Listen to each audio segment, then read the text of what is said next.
Greetings to you. I thank God for the opportunity to carry on doing what I love doing. And I'm back to present more in relation to the Rape Gang Inquiry Report, where we started the whistleblower accounts, their side of stories of events. So this is the second part. We're going to take two of them today.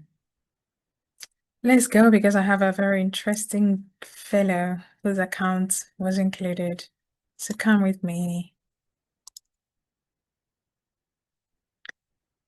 So this is from Kevin Vines, Rotherham campaigner. Kevin compiled multi-agency records from 2003 onwards. These showed that police councils and MPs knew about organized grooming by Pakistani Muslim gangs years before any public admission. Vines engaged with national media and provided evidence to senior officials. He states that one of the interviews in which he partook, namely with Sky News, was misrepresented, which led to excuse me, to defamation proceedings that rendered him bankrupt and ruined much of his life. He alleges perjury by MPs and a failure by police to investigate it. The pattern demonstrates that early whistleblowing on institutional awareness produced retaliation rather than protection for victims. You see why I continue to hold that this is pure evil from the devil himself, where people in authority, the public, the media, the council, members of parliament, the police, everybody knew, but nobody cared. Nobody wanted to tackle anything. Rather, they were all more keen on attacking those sharing concerns, exposing the evil rather than and not protecting the victims. Let's go to Tommy Robinson. That's the interesting character, personality I was excited to tell you about. If you don't know Tommy Robinson, I'm not going to explain him. Just go type his name on social media, on wherever you want to search. Discover him for yourself.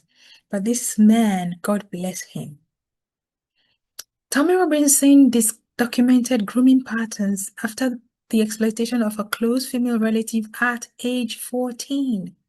He heard hundreds of similar accounts from families across England. When he formed the English Defence League and spoke publicly, let's reduce this a bit, and spoke publicly, South Yorkshire police allegedly subjected him to repeated arrests and dawn raids on his family homes. He reportedly also faced fabricated charges, asset freezes, and threats that forced repeated relocations. The state treated public whistleblowing on the ethnic and religious patterns of gangs as more dangerous than the gangs themselves. After Robinson repeatedly detailed the scale of Muslim grooming gangs across Britain, the state responded with targeted legal action that in effect silenced him. In May 2018, he live-streamed outside Leeds Crown Court while defendants in a major grooming gang trial were entering the building. He was immediately arrested for breaching the peace of course and charged with contempt of court for violating reporting restrictions that protected the defendants. He was sentenced to 13 months in prison on the same day, of course. Although released after 2 months on appeal, the case was reheard, and in July 2019, he was resentenced to 9 months imprisonment. This sentence combined 6 months of the lead offense with 3 months for breaking an earlier suspended contempt order related to a similar incident in Canterbury Court in 2017. The timing and nature of these prosecutions to many suggested clear retaliation.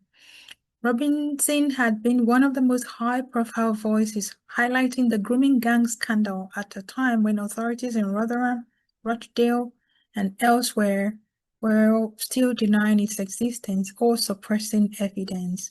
Instead of investigating the gangs he identified, the state focused on its resources on imprisoning the men who had drawn public attention to them.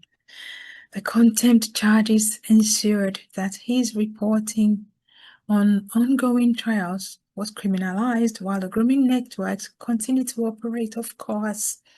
There is a prima facie case that the repeated news of the courts against Robinson was not about fair justice, but about punishing one of the individuals who forced the grooming gang scandal into the open long before official institutions were willing to act.